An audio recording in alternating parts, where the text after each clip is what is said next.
Where the Indian Ocean collides with the southern cliffs of Africa, Cape fur seals bring defenseless young into the world. A challenging world, where a pup's journey to adulthood is under constant threat.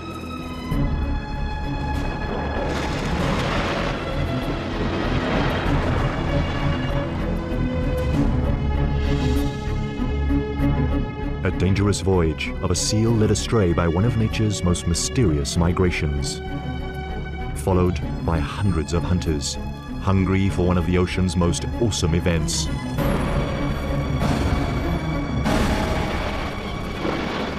The Feast of Predators.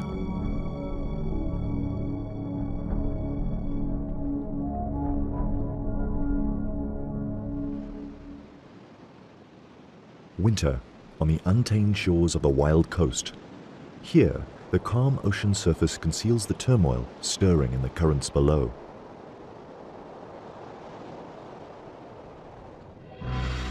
Millions upon millions of tiny fish swimming for their lives. A formidable migration called the Sardine Run. A 10-year-old bull seal plunders the shoals. But he's not alone. He is a rogue in the midst of an army of predators. This is their annual feast.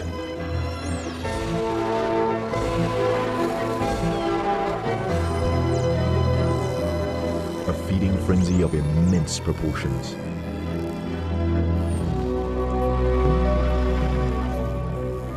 The attack is relentless, and now the sharks join in.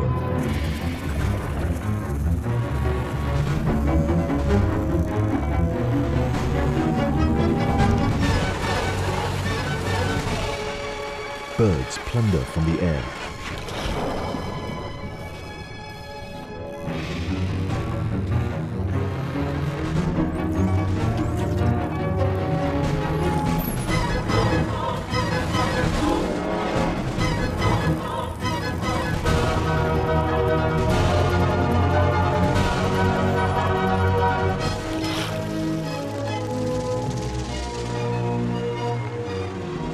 Eventually, the feast comes to an end.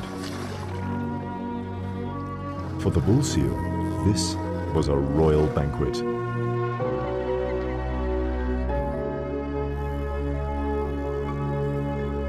He watches the rest of the sardines swim away. It's now the end of winter, and the shoals disappear into the ocean depths. Their destination? One of the most puzzling, unsolved mysteries of nature.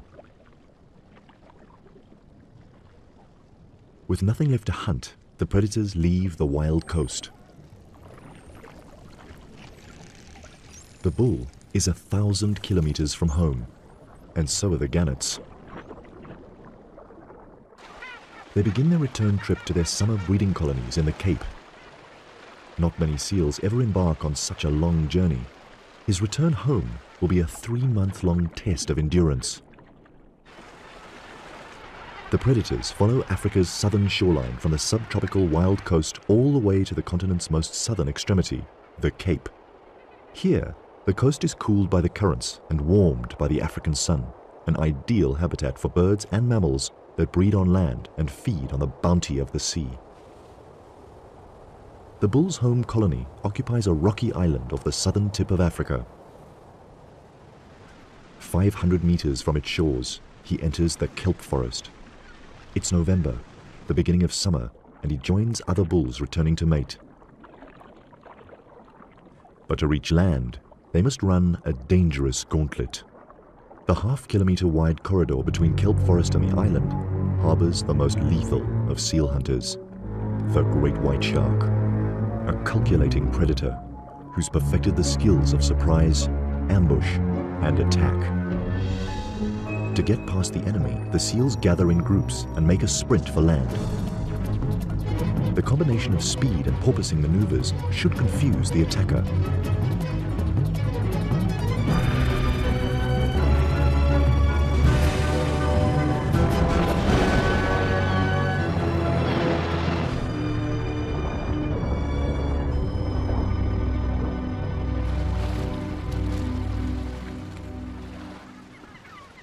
Every run of the gauntlet could be a seal's last swim. Survival depends on the luck of the draw.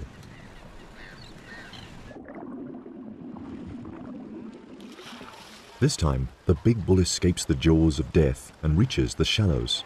He's safely home. Now, he needs to stake out a territory.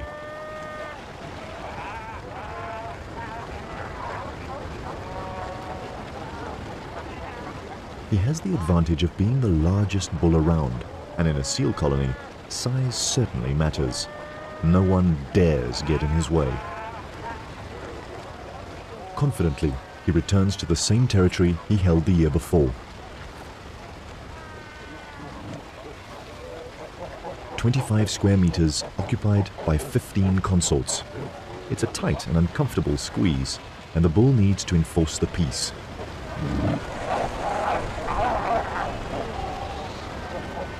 He also won't allow any other males to invade his turf.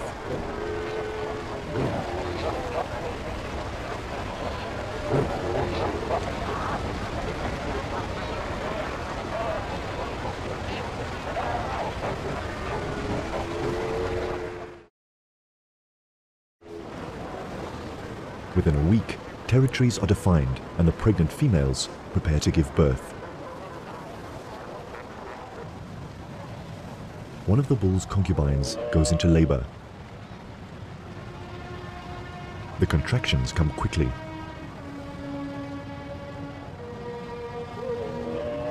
She's in pain, and the father of her pup takes no notice.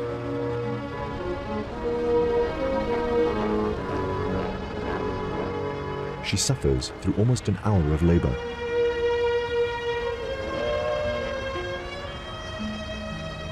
The bull has no interest in her yet. His only concerns are the females in estrus.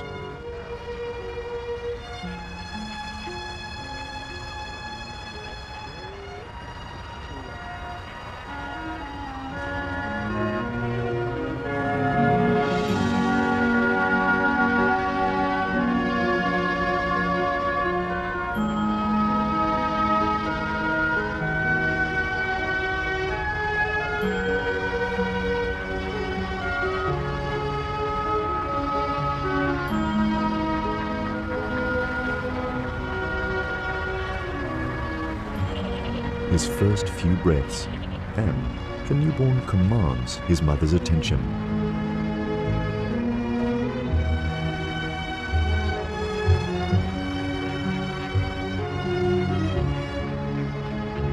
"7 kilograms and larger than most newborns.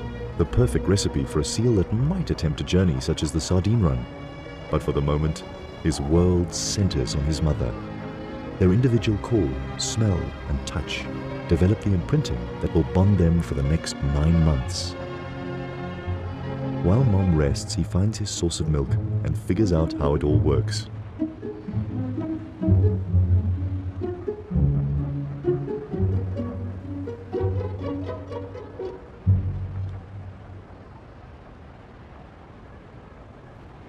Now that he's dealt with the priorities of a newborn, he can take a good look around. He's not the only newborn on the island. Within a month, all the pregnant females of the colony give birth to ensure that they will all mate again before the bulls leave. The scavengers keep the island clean.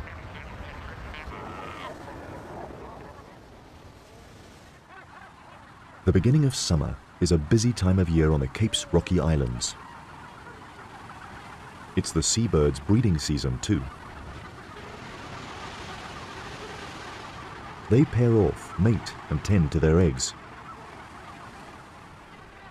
At the gannet colony, mornings are particularly frantic. One of each of the chicks' parents fights through a barrage of beaks to get to the runway. Their fast-growing hatchlings demand a fresh catch every day.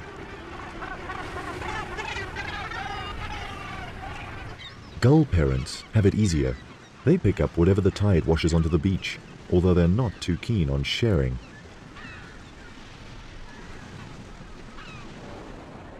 Cormorants prefer to nest higher up on the rocks.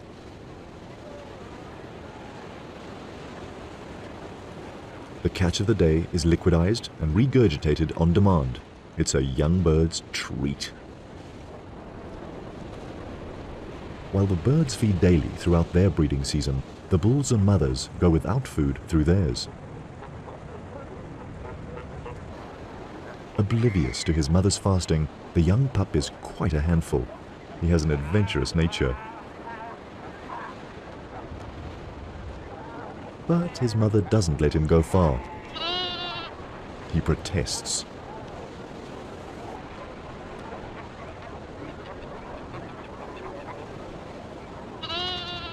A week into the pup's life, and his father ambles towards him for the first time. 300 kilograms of pure strength, an icon for the pup to aspire to.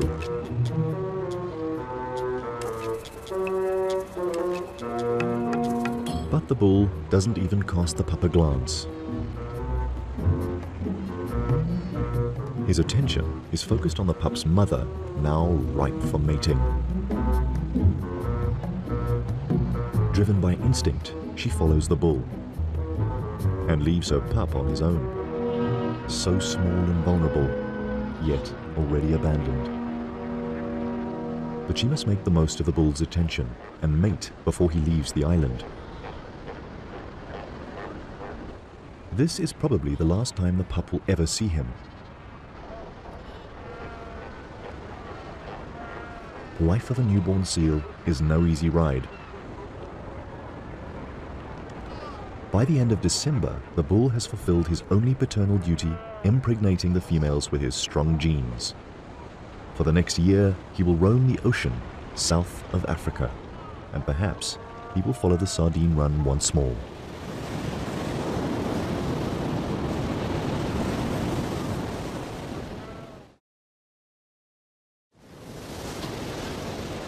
Most of the adult females of the colony are now pregnant and need to feed. After 2 weeks of fasting, their fat reserves are depleted, and the pup's only source of nourishment, his mother's milk, is running low.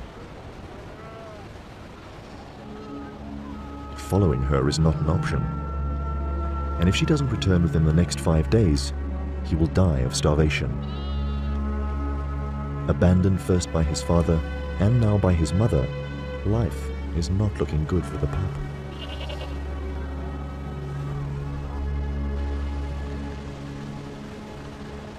His mother joins other females on an expedition to find food, but before they can hunt, they must run the gauntlet.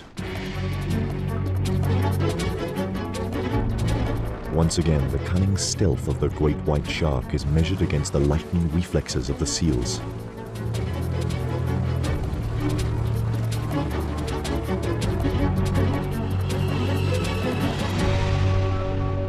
This time, the seals win. They spot the shark before it can make a move. Now the mother and her allies can look for food. They swim towards the mainland. 15 kilometers from the island, she finds a pocket of sardines trapped in the shallows. With agile moves, she picks them out one by one. On average, she would eat about 4 kilograms of these tiny fish, but this time, she needs to stock up her reserves and produce enough milk to stay on land with her pup for at least a week. This small school of sardines is just enough for a filling meal. Sardines thrive in these cool waters. Their habitat spreads over a 400 square kilometer underwater plateau that stretches south from Africa's shores. The ocean here is crammed with their favorite food, microscopic plankton, making conditions so perfect that these waters support billions of sardines, some of the largest breeding stocks in the world.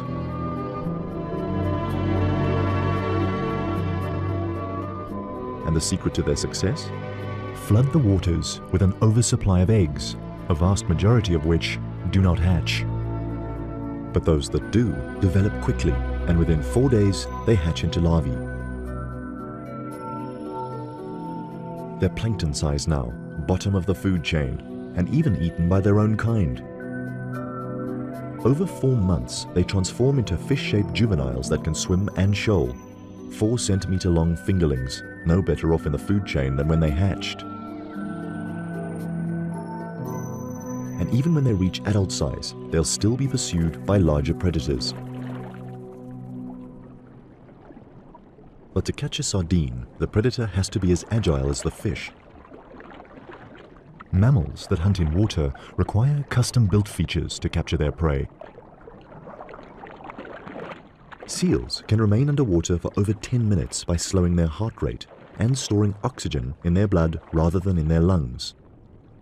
Their nostrils are naturally closed when relaxed and compressed even tighter by the water pressure.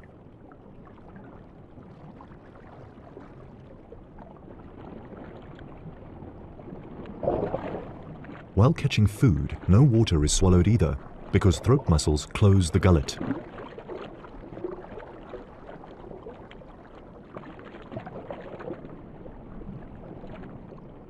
While the seal mother gorges on the sardines and rebuilds her fat reserves, back at the colony on Seal Island, her adventurous young pup has found a playmate.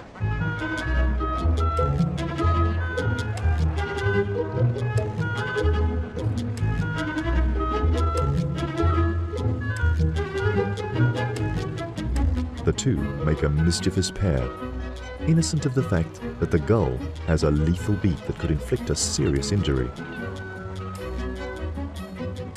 The bird is quickly forgotten and the two playmates romp and fight, already training for adulthood.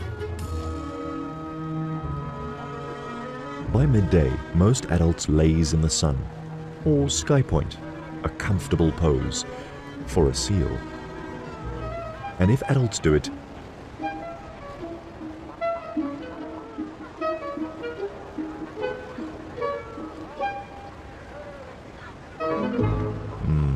lying down seems a much easier option. 2 days alone, and the pup has played with his newfound friend and explored his surroundings. It doesn't seem too bad without Mom.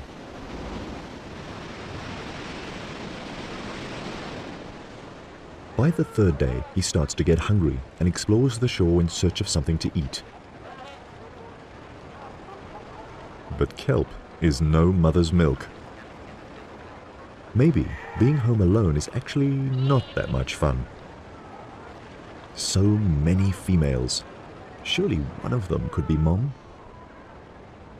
But not one of them smells right. And now he's desperately hungry. His calls for Mom go unheard.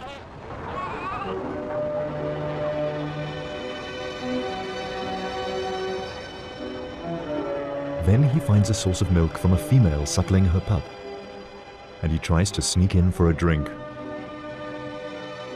But he's caught out.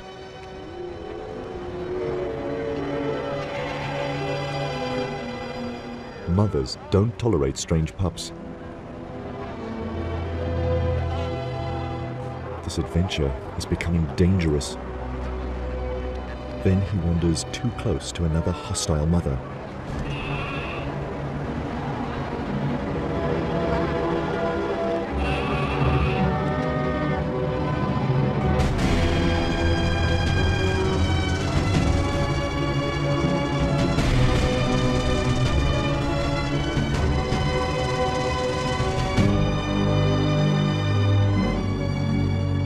He could have been killed. Will he survive till his mother's return? More importantly, will his mother return?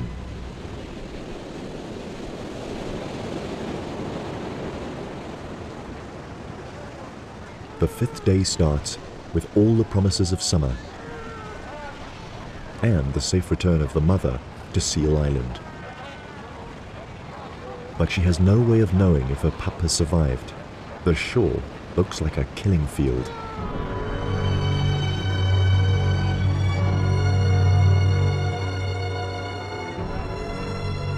She calls and waits for a reply.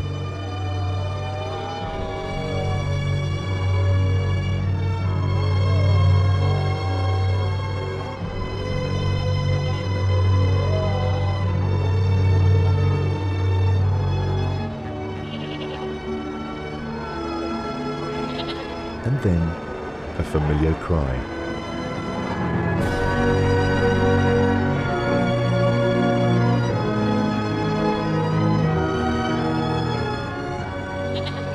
is home, and her young pup passed his first survival challenge.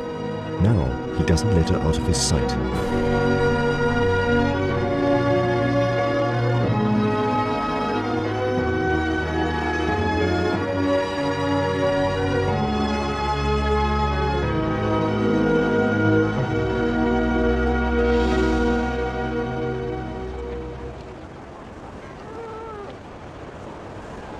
With each mouthful of rich milk, he builds his strength.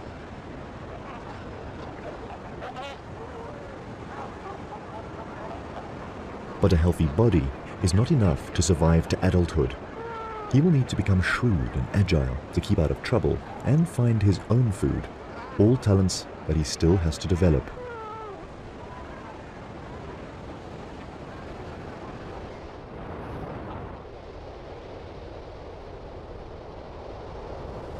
Then, 6 weeks into his existence, one of these life skills is put to the test. For his first swimming lesson, his mother chooses a particularly rough surf day. He can barely keep his head above water, but Mom helps keep him afloat.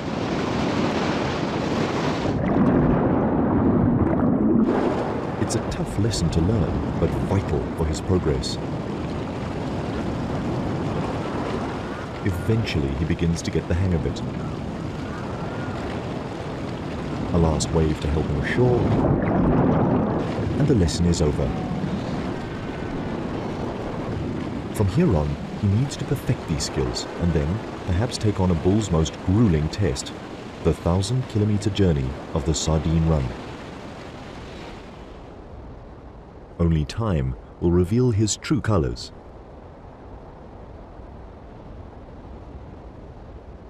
Seasons pass over the islands. Birds migrate for the winters and return here to roost in the summers. Each year the bulls return to the colony to mate, and the mothers break their bonds with old pups and develop new ones with their newborns. 3 years of changing Cape weather and dangerous seas have challenged the inhabitants of Seal Island. But through it all, the pup has grown into a strong and confident young seal.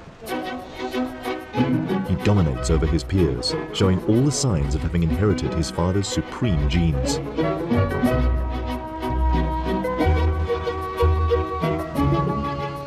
And after asserting his superiority, it's time for a workout in the sea.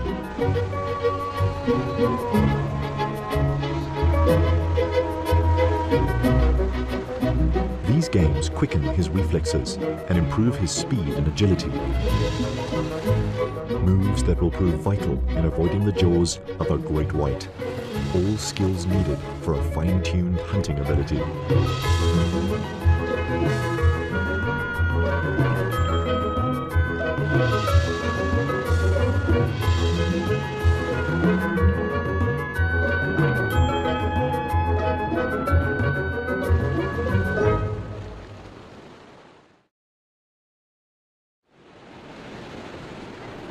Today's exercises take him past the gannet colony.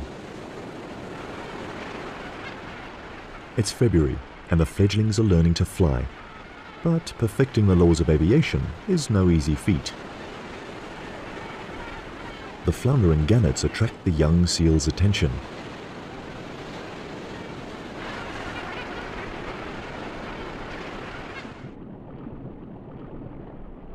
At this age, he's up for any game.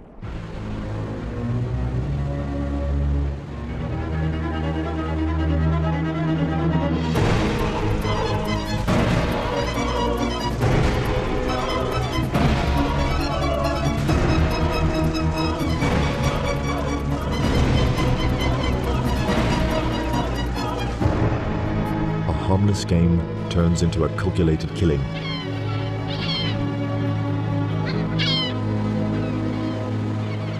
He only eats the soft belly and leaves the rest to the scavengers of the sea.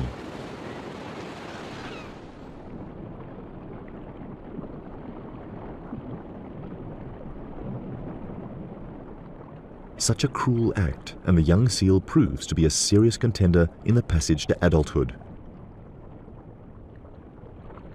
Now he is ready to leave the colony for his life's adventures. But first, he must pass one more test, probably the most dangerous yet.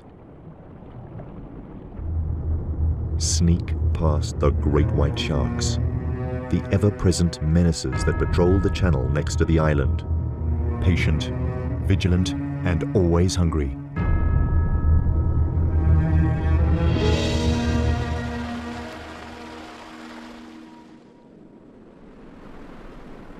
The autumn winds blow in from the cold south.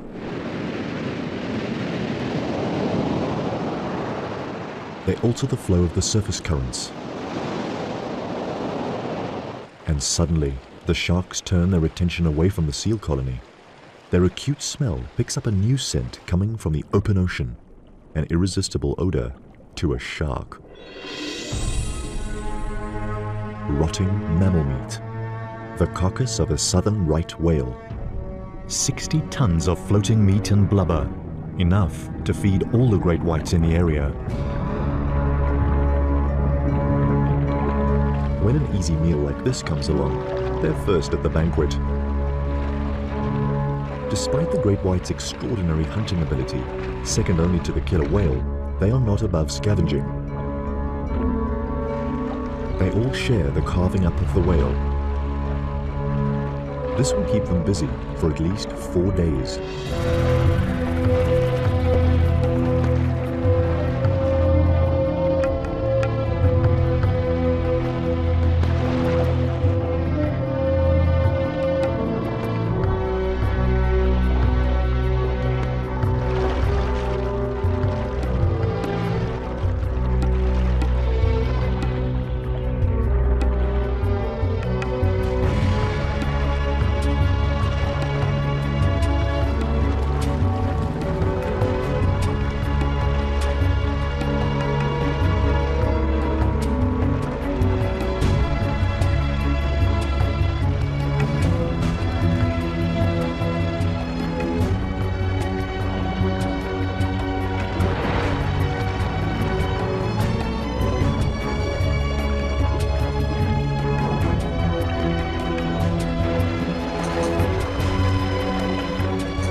For now, the siege of Seal Island is on pause.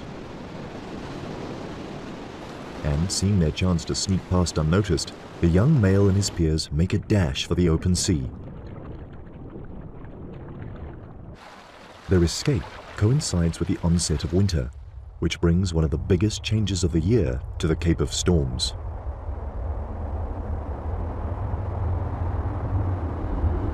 From the south, powerful weather fronts pound the land and rearrange the currents. A stream of cold water carrying a fresh supply of nutrients is pushed to the surface and up South Africa's eastern coast.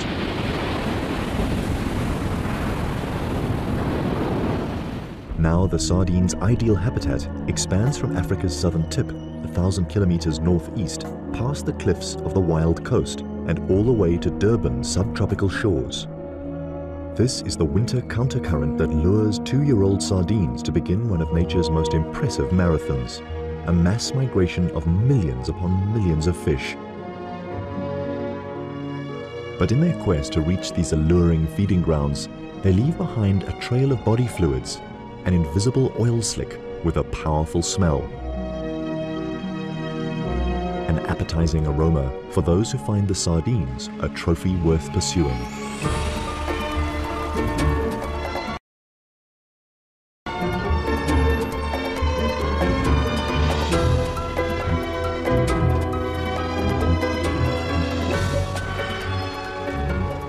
Common dolphins and copper sharks pick up the slimy trail and leave the Cape waters to chase the sardines on their epic journey. The 3-year-old seal smells this promise of a feast. But this journey into unknown waters might be beyond his means. 500 kilometers from home, the seals attract the attention of a master killer, and it's not interested in the sardines.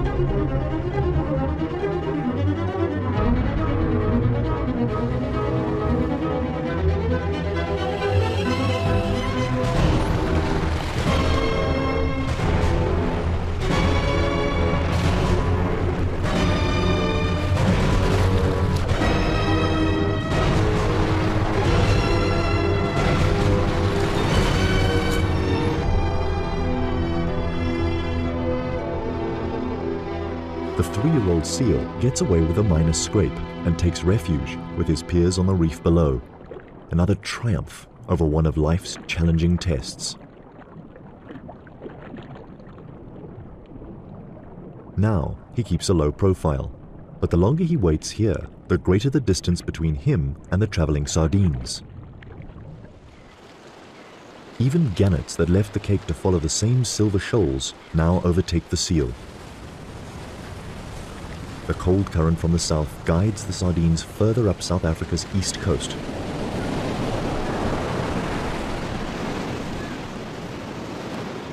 And 800 kilometers from their home waters, the underwater continental shelf narrows to 6 kilometers from the shores of the wild coast.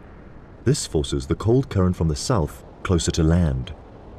The sardines have no choice but to squeeze tighter together. Now the million-strong schools form well-defined shoals and clear targets for the predators. This is where the sardines enter hostile territory. To keep alive, they must outrun their hunters.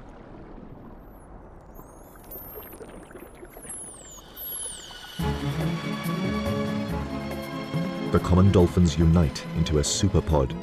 Thousands of them now move in formation, swimming as fast as 37 kilometers per hour. They scan the ocean with their powerful sonar. It's only a matter of time before they locate the sardines.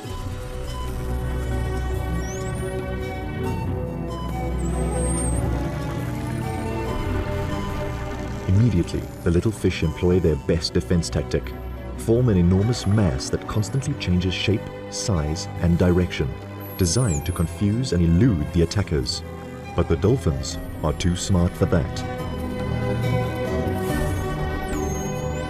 They separate a section of the huge shoal and round them up into a swirling mass called a bait ball.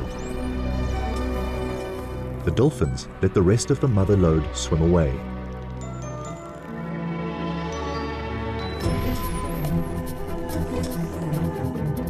The small bait ball is now of a manageable size and easy to attack.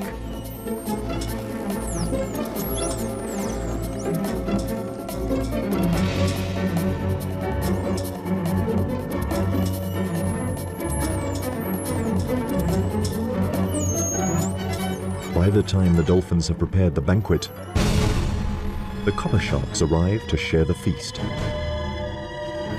It is believed that the sharks find the bait ball by listening to the dolphins' clicks and whistles.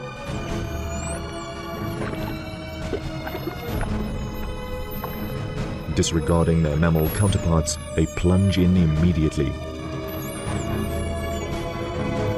Eventually, the relentless attackers drive the bait ball against the surface of the sea. Dolphins and sharks trap the sardines from below, and gannets attack from above. These birds can dive 5 meters deep, enough to make a calculated snatch of one sardine.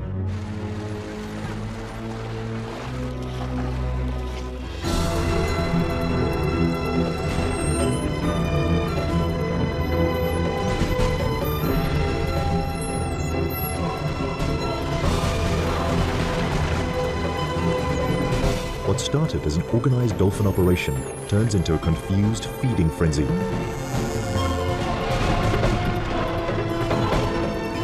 This bait ball is doomed to extinction.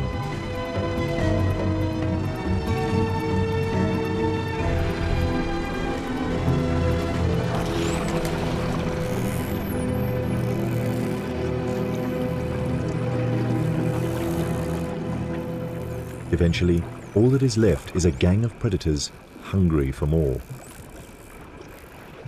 That was just enough to arouse their hunter lust. They resume their pursuit of the motherlode of sardines. The dolphins take the lead.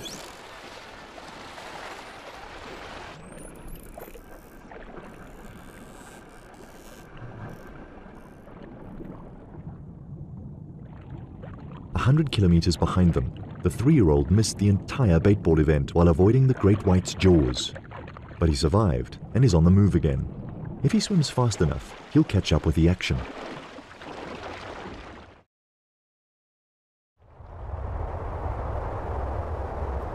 As winter intensifies, more storms blow in from the south.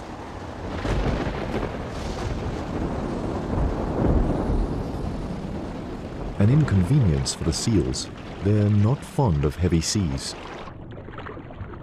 But the seal's nightmare is the sardine's blessing. The weather fronts replenish the cool, nutrient-rich current, the fuel that drives the billion-strong migration further up the coast. Now the sardines must tighten their ranks some more as the countercurrent squeezes into an even thinner strip. Here, the tiny fish are forced through a crush bordered on one side by the cliffs that mark the northern boundary of the wild coast, and on the other side by the warm south-flowing Agulhas current, too warm for the sardines to bear. This current brings new players into the fray. Bottlenose dolphins are larger and slower moving than their common cousins, but just as artful. Now the enormous schools of sardines are tracked down by 2 different sets of sonar.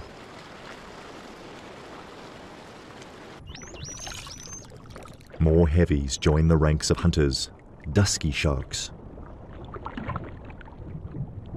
The waters are getting crowded.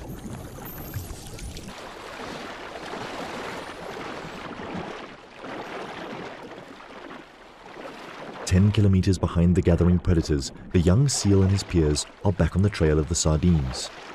He's now almost 1,000 kilometers from home, but the excitement of the chase spurs him on. To pinpoint the action, he looks out for circling gannets. From the air, the baitball organized by the dolphins is unmistakable.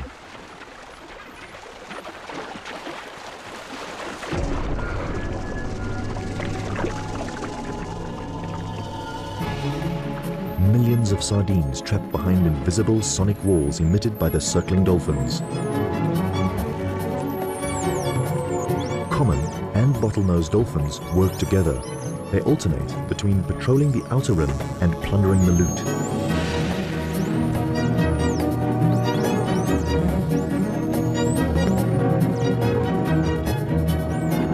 And now the sharks come in to feed.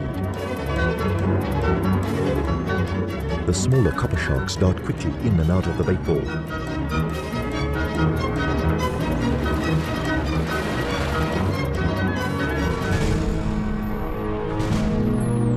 The larger and heavier dusky sharks make more calculated attacks and take larger mouthfuls.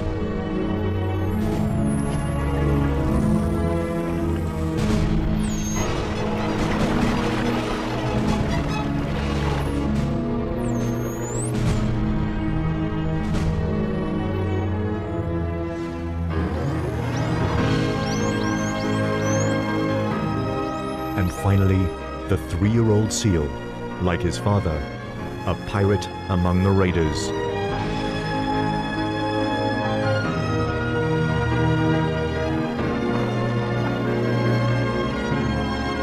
But while he's in the thick of it all, he cannot see the other predators approaching from the outside. And a 3-meter dusky shark could easily snap him up for food. Now, more than ever, the young seal is playing with his life.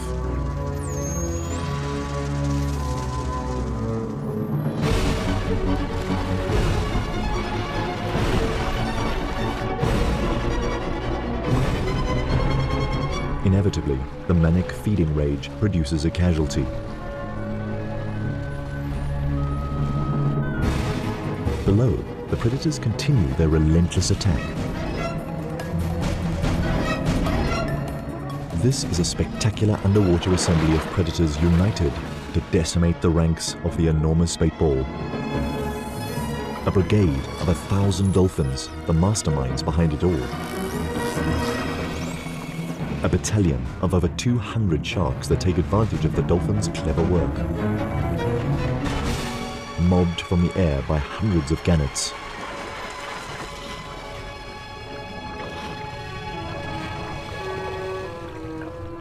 In between, tunas enjoy the rich pickings. And among the throng, a few brave seals, richly rewarded for their tenacity.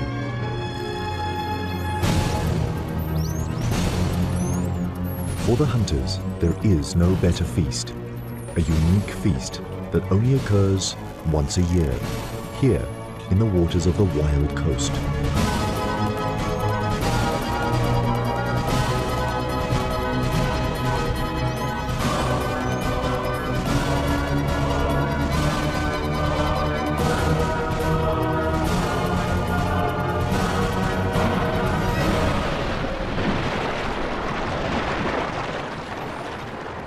"5 hours later, and the huge bait ball is reduced to a fraction of its original size. The dolphins give up their sonic siege, allowing the surviving sardines to escape. These join up with the tail end of the mother lode that made it through the treacherous gauntlet of the Wild Coast, and they all dive into the depths offshore. It's now the beginning of summer, and the surface of the water, warmed by the African sun, becomes an unbearable bath for the sardines. From here, their movements puzzle scientists despite attempts to follow their course. The sardines are so small and the ocean is so vast that they are incredibly difficult to follow. The general consensus is that these fish stay in the depths off Durban, and around November, they begin to migrate back towards the Cape. But this is all speculation, and their homebound voyage remains a mystery. And what of the 3-year-old seal? Has he too gone astray into the immensity of the ocean?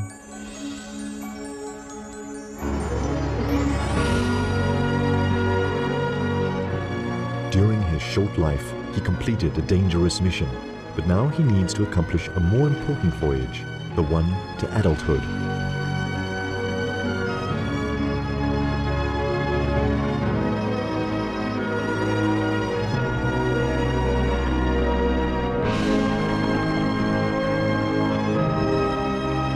For the next 7 years, he will be a nomad, growing in size and strength, so that one day he can return to the colony as a full-sized bull. Only then will he be ready to start a lineage of his own.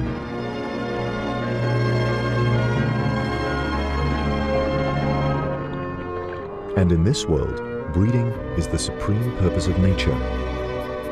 A plain yet effective concept when used in the context of tiny fish such as sardines. Too simple to outsmart their hunters, but so fertile that they outbreed them. And this is only one of their many mysterious secrets of survival in an ocean dominated by predators.